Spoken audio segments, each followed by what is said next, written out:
ప్రభువునందు మాకు అత్యంత ప్రియులైన దేవుని ప్రజలందరికీ ఈ ఉదయకాల శుభములు తెలియజేస్తున్నాను. అందరూ బాగున్నారా? మీరందరూ ఎల్లప్పుడూ దేవుని యందు ఆనందించేవారిగా, ఆయనను బట్టి సంతోషించేవారిగా ఉండాలని మనస్పూర్వకంగా, హృదయపూర్వకంగా నేను ఆశిస్తున్నాను.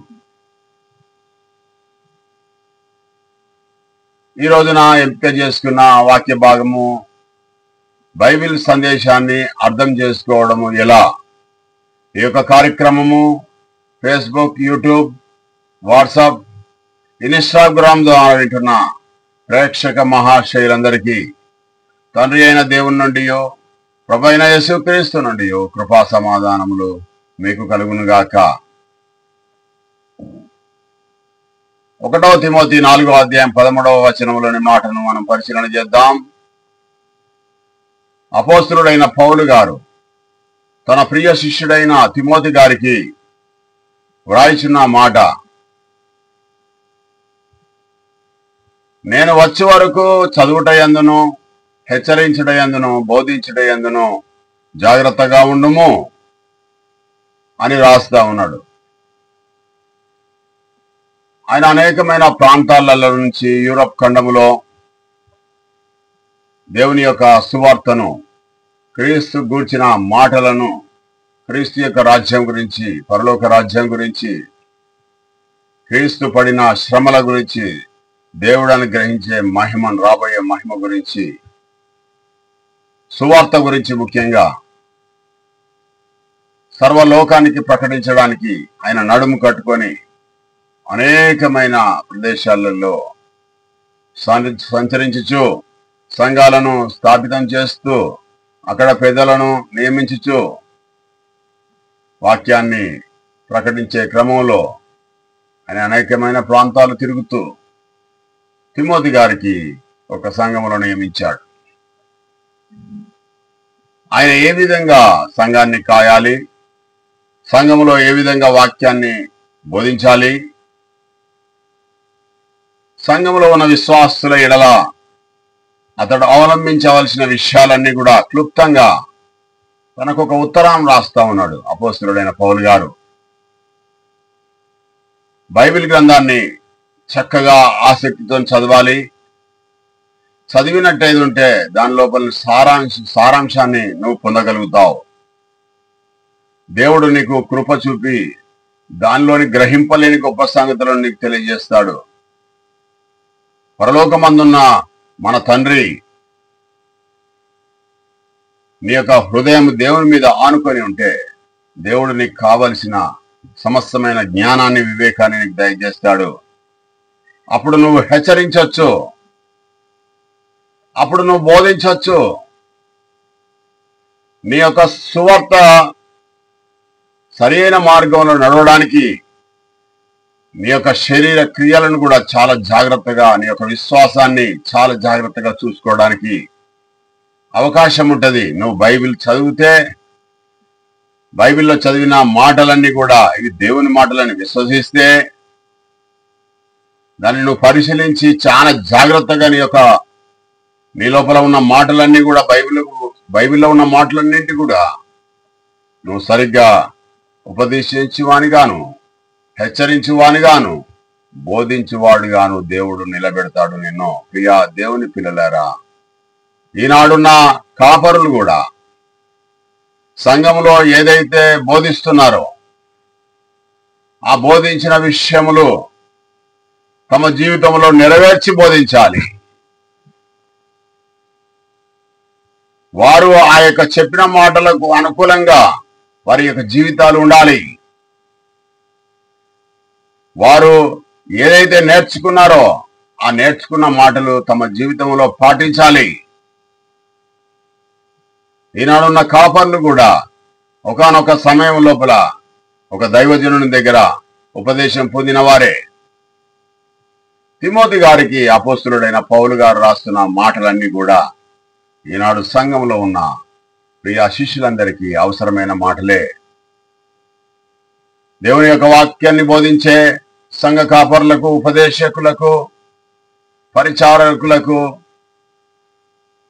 ఈ యొక్క విషయాలన్నీ కూడా చాలా అవసరం ప్రియా దేవుని పిల్లలారా. వారి యొక్క జీవితాలను సన్మార్గంలో నడిపించుకోవడానికి, వారి యొక్క జీవితాలు దేవునికి అనుకూలంగా మలుచుకోవడానికి దేవుని యొక్క దివ్య గ్రంథము, బైబిల్ యొక్క సందేశము మానవులకు అవసరమే, విశ్వాసులకు అవసరమే. బైబిల్ గ్రంథంలో ఉన్న మాటలన్నీ కూడా దేవుని మాటలు. యేసుక్రీస్తు ప్రభువు ఆయన బ్రతికిన కాలంలో దేవుని యొక్క సువార్తను, దేవుని యొక్క రాజ్యాన్ని, దేవుని యొక్క నీతిని ప్రకటించాడు.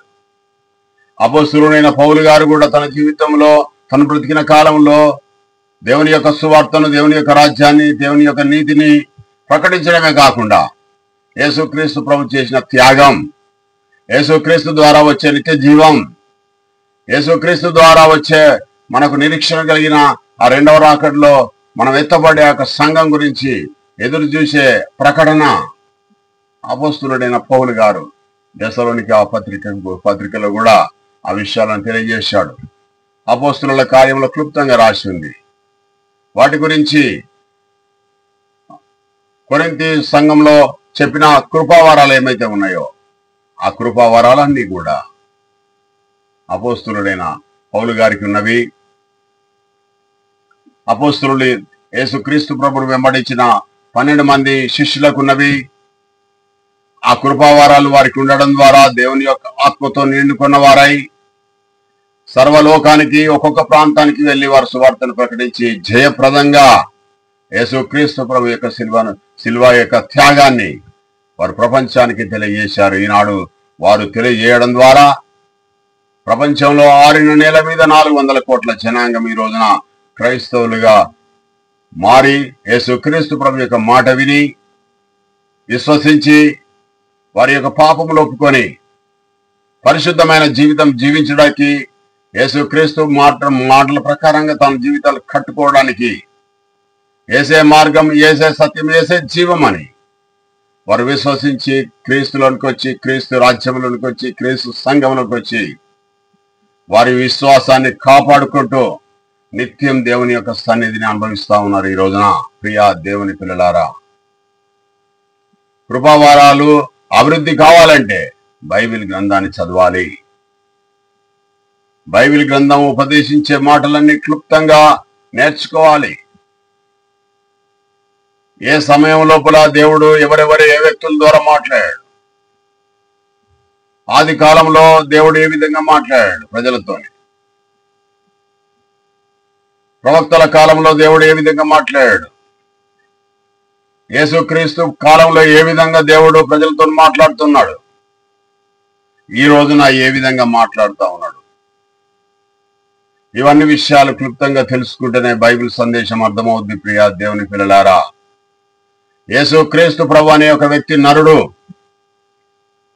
యేసుక్రీస్తు ప్రభు అనే ఒక వ్యక్తి ఒక తల్లి గర్భంలో జన్మించిన వాడు.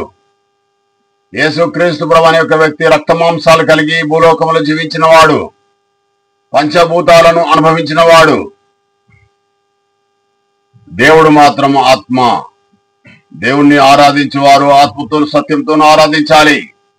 యేసుక్రీస్తు ప్రభు కూడా తన బ్రతికిన జీవితంలో 33.5 సంవత్సరాల కాలంలో 3.5 సంవత్సరాల సేవా జీవితంలో ఆయన పైనున్న వాటిని వెతికాడు. దేవుని యొక్క ఆజ్ఞలకు లోబడ్డాడు. దేవునికి విధేయత కలిగి జీవించాడు. దేవుని యొక్క సన్నిధిని అనుభవించాడు. ప్రతి నిమిషం దేవుని నుంచి వచ్చే ప్రతి ఒక్క మాట గురించి, ఆకాశంలో నుంచి వర్షం ఏ విధంగానైతే వస్తే భూమి మీద ఉన్న చెట్లు చేమలు యొక్క ప్రకృతిలో ఉన్న ప్రతి ఒక్క జీవి ఎంత సంతోషిస్తుందో, ప్రతి రోజు కూడా దేవుని యొక్క సన్నిధిని అనుభవించుకుంటూ, దేవుని యొక్క అడుగు జాడల్లో నడుచుకుంటూ, ఎల్లప్పుడూ దేవునికి ప్రార్థన చేసుకుంటూ, రాత్రి పగళ్ళు కూడా ఆయన దేవుని యొక్క సన్నిధిని అనుభవించుకుంటూ, దేవుని యొక్క నుంచి శక్తిని పొంది, దేవుని యొక్క ప్రభావాన్ని పొంది, దేవుని చేత అధికారం పొంది ఆయన సువార్త బలంగా బోధించాడు. ప్రియా దేవుని పిల్లలారా, సర్వ మానవాళి కొరకు ప్రాణం పెట్టాడు. ఆయన తల మీద ముళ్ళ కిరీటం, శరీరం నిండా గాయాలు, పక్కలో బల్లెపు పోటు, శరీరం మొత్తం ఛిద్రమైపోయింది. ప్రియా దేవుని పిల్లలారా, మాంసం ముద్దలు ఆయన శరీరం నుంచి బయటపడ్డాయి. ఆయన శిలువ మోసుకుంటూ వెళ్లే క్రమంలో మొత్తం ఆయన రక్తమంతా కారుతా ఉంది. మనం పడే బాధను ఆయన పడాడు. మనం ఆ శిక్షకు పాత్రలు కాం. మనం కృప ద్వారా రక్షించబడ్డాం. దేవుని యొక్క కృప చేత మనం రక్షించబడ్డాం. దేవుడు అనుమతించాడు. ఒక మానవుని కొరకు ప్రాణం పెడితే చెల్లుద్ది.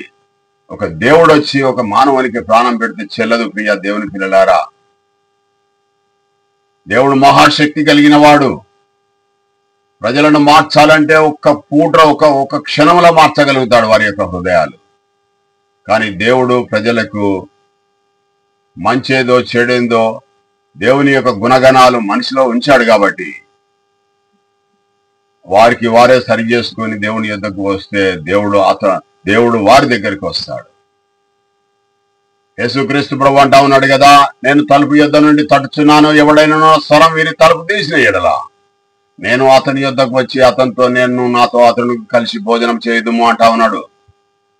యేసుక్రీస్తు ప్రభు యొక్క అడుగు జాడలలో నడిచిన వ్యక్తికి దేవుని యొద్ద ఉండే అవకాశము, నూతనమైన ఏదేన్లో ఉండే అవకాశము, దేవుని యొక్క రాజ్యంలో ఉండే అవకాశం ఉంటుంది. ప్రియా దేవుని పిల్లలారా, అవే విషయాలన్నీ కూడా క్లుప్తంగా అపొస్తలుడైన పౌలు గారు తన కుమారుడైన, తన శిష్యుడైన, తన ముఖ్యమైన శిష్యుడైన, తన హృదయానుసారుడైన తిమోతి గారికి ఉత్తరం రాస్తా ఉన్నాడు.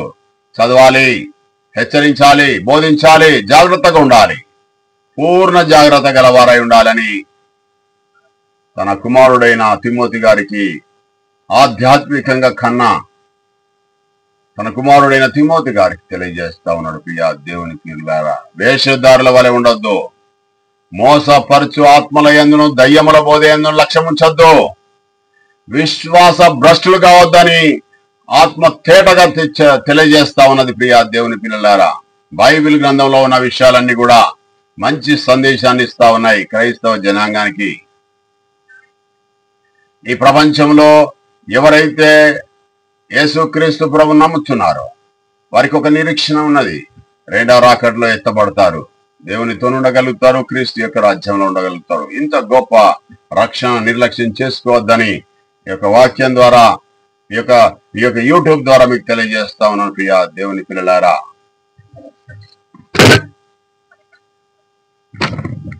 మంచి బోధకుడు తప్పుడు బోధలను అడ్డగిస్తాడు, సందర్భానుసారంగా బోధిస్తాడు, సులభమైన రీతిలో సువార్తను చదివి సత్యాన్ని బోధిస్తాడు. ప్రియా దేవుని పిల్లలారా, ఇంత గొప్ప విషయాలు బైబిల్ గ్రంథంలో ఉన్నాయి. ప్రియా దేవుని పిల్లలారా, మరి ఒక వాక్య భాగంలోకి మనం వెళ్దాం. 119వ అధ్యాయం 103వ వచనంలోని మాటను మనం పరిశీలన చేద్దాం. బైబిల్ సందేశాన్ని మనం నేర్చుకుంటున్నాం. బైబిల్ ఏం సందేశం ఇస్తుంది? బైబిల్ మొత్తం కూడా ఆత్మీయాహారం అందజేస్తా ఉంది. నీ వాక్యములు నా జిహ్వకు ఎంతో మధురములు, అవి నా నోటికి తేనె కంటెను తీపిగా ఉన్నవి. నీ వాక్యములు నా జిహ్వకు ఎంతో మధురములు, మధురానుభూతి కలుగుతా ఉన్నది వాక్యములు చదువుతా ఉంటే. కొంతమందికి సినిమాలు చూస్తే ఆనందం కలుగుతా ఉన్నది, కొంతమందికి సీరియల్ చూస్తే ఆనందం కలుగుతా ఉన్నది, కొంతమంది మత్తు మందు తాగితే ఆనందం కలుగుతా ఉన్నది, కొంతమందికి జారత్వం, వ్యభిచారం, దొంగతనాలు చేస్తే ఆనందం కలుగుతా ఉన్నది, ఈ లోకం సుఖాలు అనుభవిస్తే ఆనందంగా ఉన్నది. కానీ దేవుని యొక్క బిడ్డలకు, పరలోక సంబంధులకు, యేసుక్రీస్తు రక్తంలో కడగబడిన వారికి అవన్నీ కూడా అసహ్యంగా కనబడతాయి. భూలోక సంబంధమైన ప్రతి ఒక్క విషయాల మీద అసంతృప్తి వెలజేస్తారు దేవుని యొక్క భక్తులు, యేసుక్రీస్తు ప్రభు యొక్క శిష్యులు. వాటి మీద మనసు ఉంచారు. ప్రియ దేవుని పిల్లలారా, పైనున్న వాటినే వెతుకుతారు దేవుని యొక్క పిల్లలు. ఎవరైతే మారు మనసు పొంది క్రీస్తులోనికి వచ్చిన వారు ఎవరైతే ఉన్నారో పైనున్న వాటినే వెతకాలి. ఎందుకంటే పైన దేవుడు ఉన్నాడు. దేవుణ్ణి ఆరాధించాలి, దేవుని స్తుతించాలి. ఏ విధంగా అంటే దేవుణ్ణి ఆరాధించి వారు ఆత్మతోను సత్యంతో ఆరాధించాలి. యేసుక్రీస్తు ప్రభు కూడా ఆ విధంగానే ఆరాధించాడు. యేసుక్రీస్తు ప్రభు దేవుడు అయితే యేసుక్రీస్తు ప్రభు తండ్రి అయిన దేవుని ఏ విధంగా ఆరాధిస్తాడు? నా తండ్రి నా ఆత్మను నీకు అప్పగించుకొనిచున్నాను ఎందుకంటాడు. యేసుక్రీస్తు ప్రభు దేవుడైతే భూమి మీద ఉన్నప్పుడు మరి పరలోకంలో ఇంకో దేవుడు ఉన్నాడా? ముగ్గురు దేవుళ్ళు ఉన్నారా? దేవుడు ఒక్కడే. ప్రియ దేవుని పిల్లలారా, ఆ దేవుణ్ణి ఆత్మతో సత్యంతో ఆరాధించాలి. యేసుక్రీస్తు ప్రభు ఏమంటా ఉన్నాడంటే, తిరిగి లేచిన తర్వాత ఒక మరియా వచ్చి అతను ముట్టుకోపోతే, నన్ను ముట్టుకోవద్దు, నేను ఇంకా తండ్రి యొద్దకు ఎక్కిపోలేదు, నీ తండ్రియు నా తండ్రి అయిన దేవుని యొద్దకు నేను ఎక్కిపోవాలి. నేను ఇంత గొప్ప కార్యక్రమము సర్వ మానవాళి కోసం ప్రాణం పెట్టి రక్షణ పాత్రులుగా చేశాను కాబట్టి, దేవుని యొక్క చిత్తం నెరవేర్చాను కాబట్టి నేను దేవునికి కనపరుచుకోవాలి. నేను దేవుని యొద్ద కనపరుచుకున్న తర్వాత నన్ను ముట్టుకోవచ్చు అని యేసుక్రీస్తు ప్రభు చెప్పాడు. ప్రియ దేవుని పిల్లలారా, ఆయన తిరిగి లేచిన తర్వాత 12 మంది అపోస్తలులకు కనబడ్డాడు, యాకోబుకు కనబడ్డాడు, 500 మందికి కనబడ్డాడు. 500 మంది ముందట ఆయన ప్రత్యక్షమయ్యాడు. పరలోకానికి వెళ్లే ముందు ఒక మాట అని వెళ్ళాడు ఆయన, మీరు ఈ చోటనే ఉండండి, నాకు దేవుడు ఒక వాగ్దానం చేశాడు, పరిశుద్ధాత్మను పంపిస్తానని. మీరు ఈ పట్టణం వెళ్ళి మీరు దాటి వెళ్ళొద్దు, ఈ పట్టణంలో ఉండండి. మీరు ఆ పరిశుద్ధాత్మ వచ్చినప్పుడు మిమ్మల్ని దేవుని యొక్క ఆధీనంలో, దేవుని యొక్క శక్తి కలిగి, దేవుని యొక్క బలం కలిగి మిమ్మల్ని సన్మార్గంలో నడిపిస్తాడు. పరిశుద్ధాత్ముడు వచ్చి నా పేరిటే పంపిస్తాడు దేవుడు పరిశుద్ధాత్మను. మీ కొరకు గృహాలు సిద్ధపరచడానికి నేను వెళ్తున్నాను, నేను తిరిగి వస్తాను, నా యందున్న వారిని నేను తీసుకొని నా రాజ్యంలో ఉంచుకుంటాను, ఆ రాజ్యం అంతా నా తండ్రికి అప్పగిస్తాను అని యేసుక్రీస్తు ప్రభు చెప్పాడు. ఆయన దేవుడు అయితే ఆయన ఇంకొక దేవునికి చెప్పాడా? ఆలోచన చేయాలి, వాక్యాన్ని సరిగ్గా పరిశీలించాలి, సరిగ్గా విభజించాలి, సరిగ్గా వినాలి కూడా, అర్థమైంది. అప్పుడు పరిశోధన అవసరం. ప్రియ దేవుని పిల్లలారా, దేవుని గ్రంథమును పరిశీలనగా చదవాలి, అప్పుడు వాక్యం అర్థమవుద్ది. నీ వాక్యములు నా జిహ్వకు ఎంతో మధురములు అంటా ఉన్నాడు. ఎంతో తీపిగా ఉన్నాయి అంటే తేనె కంటే తీపిగా ఉన్నాయి. ప్రియ దేవుని పిల్లలారా, మనకు కనపడే పదార్థాన్ని, వస్తువును, కనపడే వాటిని మనకు అర్థమయ్యే విధంగా తీసుకొని పరలోక సంబంధమైన విషయాలు ఏ విధంగా ఉంటాయి అనేది తెలియజేస్తా ఉన్నాడు. అపోస్తలుడైన పౌలు గాని భక్తులు గాని కీర్తనకారులు గాని 119, 103లో అదే విషయం తెలియజేస్తా ఉన్నాడు. నా జిహ్వకు ఎంతో మధురములు, అవి నా నోటికి తేనె కంటెను తీపిగా ఉన్నవి అంటా ఉన్నాడు. నీ యొక్క వాక్యములు కొవ్వు మెదడు వల్ల నాకు దొరికినవి అంటా ఉన్నాడు ఒక చోట. నా ప్రాణమా యెహోవాను సన్నిధించుమా అని ఒక చోట అంటా ఉన్నాడు. నీవు నాకు దుర్గము, నా కోట, నా కొండ అంటా ఉన్నాడు ఇక దావీదు గారు. అంటే ఆయన మొత్తం దేవునిలో లీనమయ్యాడు, దేవుని యొక్క సన్నిధిని అనుభవిస్తా ఉన్నాడు, దేవుని యొక్క ఆత్మ చేత నడిపించబడతా ఉన్నాడు దావీదు గారు. నువ్వు నేను ఆ విధంగా మాట్లాడగలుగుతామా? నా హృదయానికి ఎంతో సంతోషంగా ఉన్నాయి నీ మాటలు చదువుతా ఉంటే. దేవుని యొక్క పరిశుద్ధ గ్రంథంలోని మాటలు చదువుతా ఉంటే చాలా ఆనందంగా ఉంటుంది. ప్రియా దేవుని పిల్లలారా, నేను అనుభవించి చెప్తా ఉన్నాను. మీరు కూడా చదవండి, దేవుని యొక్క శక్తిని పొందండి, బైబిల్లో ఇచ్చే ఉపదేశాన్ని మీరు అంగీకరించండి, వాటి ప్రకారంగా జీవించండి, మీరు సన్మార్గంలో నడవండి. ఖచ్చితంగా యేసుక్రీస్తు ప్రభు మిమ్మల్ని రక్షించి ఆయన గుంపులో మిమ్మల్ని చేర్చుకుంటాడు. 105వ వచనములో 119వ అధ్యాయం 105వ వచనంలో, నీ వాక్యములు నా పాదములకు దీపం, నా త్రోవకు వెలుగునై ఉన్నవి. ప్రియా దేవుని పిల్లలారా, చెడును వదిలిపెట్టి, పాపాన్ని వదిలిపెట్టి ఒక పరిశుద్ధమైన జీవితం జీవించడమే వెలుగులో జీవించడము. వెలుగు అంటే యేసుక్రీస్తు ప్రభు. ఆయన పరిశుద్ధుడిగా జీవించాడు, పవిత్రుడిగా జీవించాడు, దేవుని కుమారుడిగా జీవించాడు ఆయన. కాబట్టి దేవుని చేత అంగీకరించబడ్డాడు.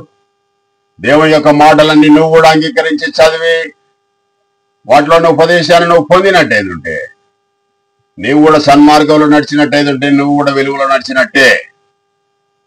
చీకట్లో నడిచేవానికి ఆ యొక్క దారిలో రాళ్ళుంటాయి, రప్పలుంటాయి, అనేకమైన ముళ్ళుంటాయి, చెత్త చెదారం ఉంటది, కొండలు గుట్టలుంటాయి, ఏదో ఒక తాకి పడతా ఉంటారు చీకట్లో.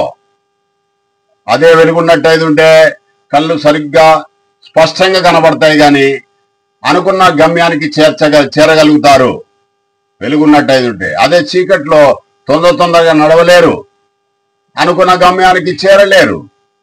అదే వెలుగున్నట్టయితుంటే అనుకున్న గమ్యానికి సరి అయిన టైంలో చేరగలుగుతారు, ఏ అపాయం జరగకుండా, ఏది ఇబ్బంది కలగకుండా వెళ్తారు. అందుకని ఈ పాప ప్రపంచాన్ని అంటిపెట్టుకొని జీవించే జీవితము చీకటి జీవితము. ప్రియా దేవుని పిల్లలారా, దేవుణ్ణి కాదని లోకానుసారంగా జీవించే ఈ జీవితము చీకటి జీవితము. దేవునిగా కలిగిన యెహోవా, దేవునిగా కలిగిన ప్రజలు ధన్యులు. ప్రియా దేవుని పిల్లలారా, ఆ ప్రకారంగా దేవుని యొక్క వాక్యాన్ని పరిశోధించి వాటి ప్రకారంగా జీవించినట్టయితే దేవుడు మీరు వెలుగులో జీవిస్తున్నారు కాబట్టి దేవుడు మీకు మోక్ష మార్గం దయచేస్తాడు. ఇంత గొప్ప మీరు నిర్లక్ష్యం చేసుకోవద్దని యొక్క వాక్యం ద్వారా మీకు తెలియజేస్తా ఉన్నాను. ఇంకో విషయాన్ని మనం నేర్చుకుందాం. ఇర్మీయా గ్రంథం 9వ అధ్యాయం 24వ వచనం నుండి మనం మాటలు పరిశీలన చేద్దాం. దేవుడు ఉన్నాడనియో, ఆయన ప్రతి ఫలము మనకు దయచేస్తాడనియో నమ్మాలి. అతిశయించేవాడు దేవుని బట్టి అతిశయించాలి. 9వ అధ్యాయం 24వ వచనాన్ని మనం చదువుకుందాం. అతిశయించేవాడు దేవుని బట్టి అతిశయింపవాలనగా భూమి మీద కృప చూపుచు నీతి న్యాయంలో జరిగించుచున్న యెహోవాను నేనే అని గ్రహించి నన్ను పరిశీలనగా తెలుసుకున్న బట్టియే కదా అతిశయింపవలెను. అటు వాటిలో నేను ఆనందించేవాడినని యెహోవా సెలవిచ్చుచున్నాడు. ప్రియా దేవుని పిల్లలారా, ఈ వాక్యంలోని మాధుర్యం ఏంటిదంటే, ఏం చెప్తా ఉన్నాడు దేవుడు, ఏం సందేశం ఇస్తా ఉన్నాడు ప్రజలకు అని అంటే, అతిశయం అంటే గర్వం. ఈ భూలోకంలో డబ్బున్నదని అధికారమా, అహంకారమా, గర్వమా? డబ్బున్నదని అహంకారమా, బంగారం ఉన్నదని అహంకారమా, ఇల్లులు ఉన్నాయని, బిల్డింగులు ఉన్నాయని, అంతస్తులు ఉన్నాయని అహంకారమా?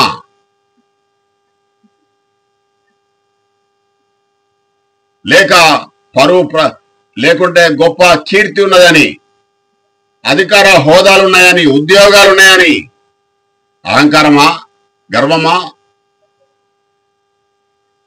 నాకు దేవునితో పని లేదు, నాకు డబ్బున్నది, నాకు అండబలం ఉన్నది, ఖండబలం ఉన్నదని చెప్పడము అతిశయమా, గర్వమా? ఇవన్నీ నశించిపోతాయి. ప్రియా దేవుని పిల్లలారా, దేవుని యొక్క మాట మాత్రమే నిలుస్తుంది. ఈ సర్వ ప్రపంచములు కాలిపోతాయి, నశించిపోతాయి. నువ్వు నేను ఈ యొక్క భూమిని ఒకానొక సమయంలో వదిలిపెట్టుకొని వెళ్ళవలసిందే. మన్నైనది వెనుకటి మరల మట్టికి చేరును, ఆత్మ దాన్ని తయారు చేసిన దేవుని యొద్దకు వెళ్తుంది. ప్రియా దేవుని పిల్లలారా, ఇంతలోనే కనపడి ఇంతలోనే మాయమయ్యే దేహం గురించా, ఈ శరీరం గురించా, ఈ ఆయుష్ గురించా? హంసలాగా 100 ఏళ్ళు కాదు దీర్ఘాయు బతికేది.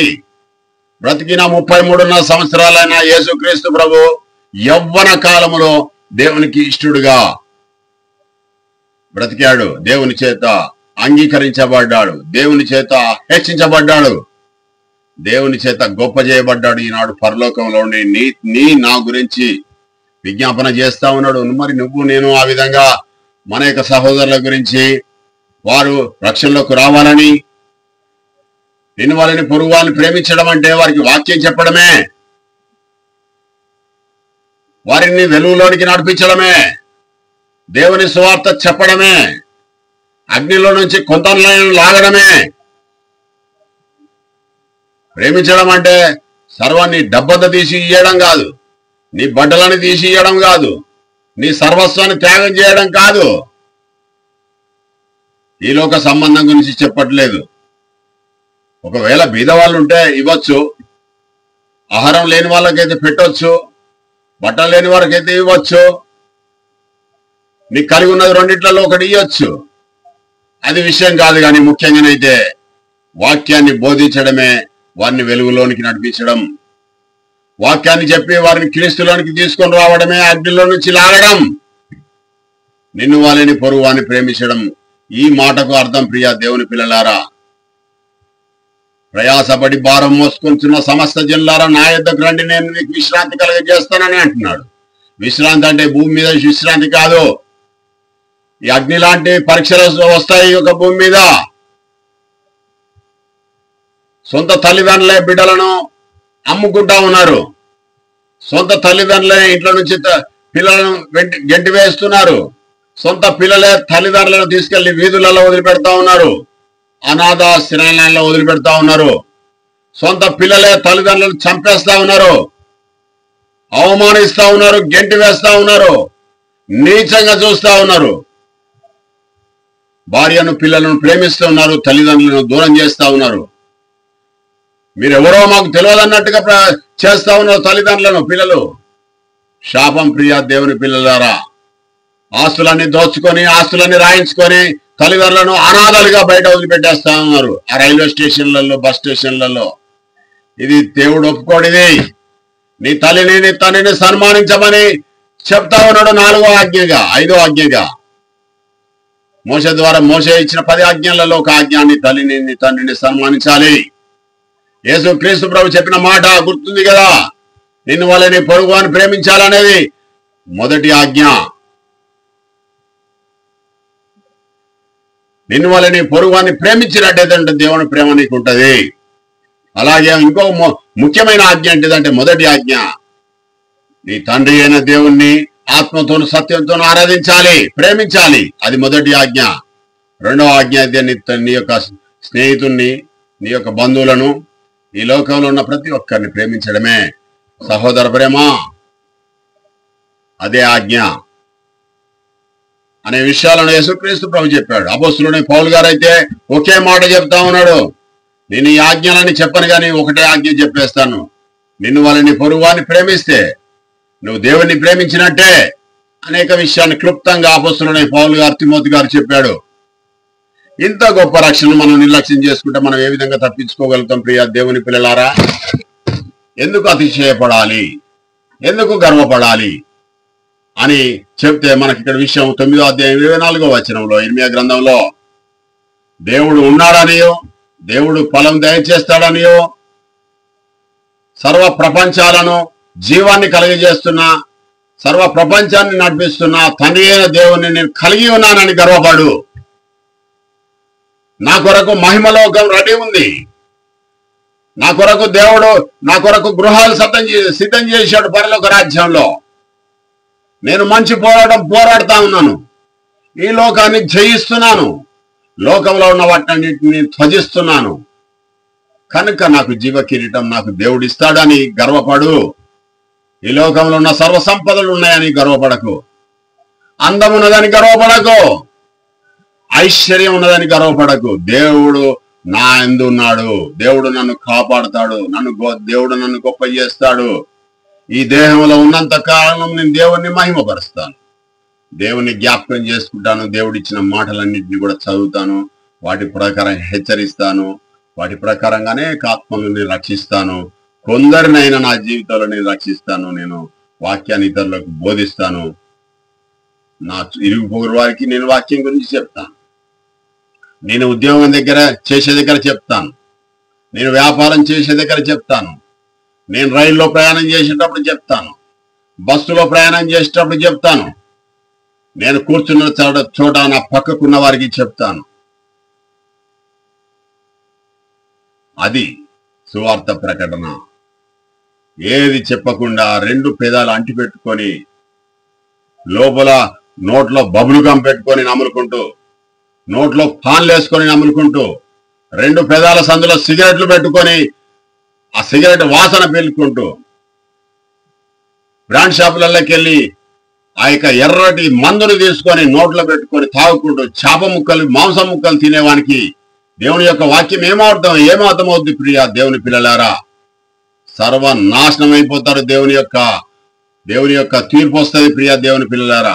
ఇప్పటికైనా మీ జీవితాలను మార్చుకొని ప్రభువుకు మీ యొక్క మనసునియండి, మీ హృదయాన్ని ఇవ్వండి, మీ బతుకునియండి, మీ జీవితానికి దేవునికి సమర్పించుకోండి. అప్పుడు దేవుడు మిమ్మల్ని ఆకర్షించి క్రీస్తు యొద్దకు పంపుతాడు.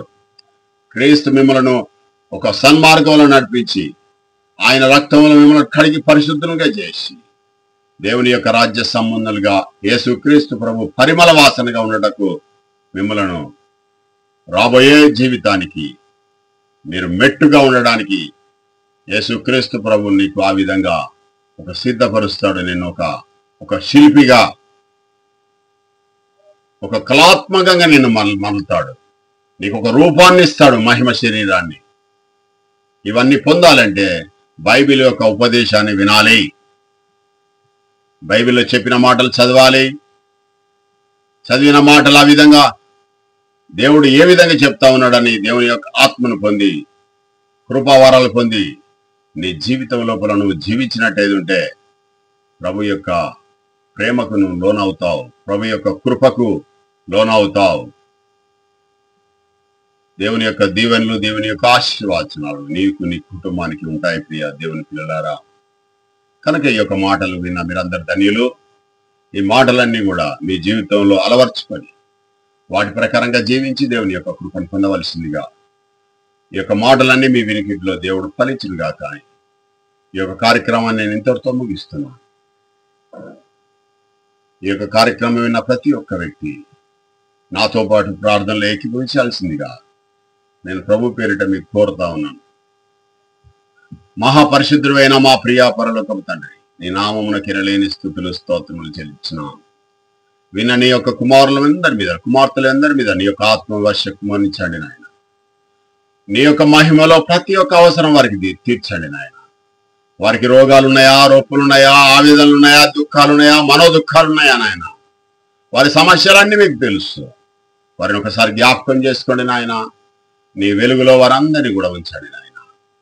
నీ యొక్క కృపా వరాలు బిడ్డలకు దయచేసి వారికి ఇచ్చిన ఆయుష్కాలంలో వారి యొక్క దేహంలో ఉన్నంత కాలం వారిని నిన్ను విడవకుండా, నిన్ను ఎడబాయకుండా నీ ప్రేమను పొందే గొప్ప భాగ్యాన్ని వారందరికీ కూడా క్రీస్తు ద్వారా దయచేయమని మా ప్రభును మీ ప్రియకుమారుడగా నజరేయుడైన యేసుక్రీస్తు దివ్యనామమున అడిగి వేడుకొని ప్రార్థిస్తున్నాం మా ప్రియా పరలోకపు తండ్రి. ఆమేన్.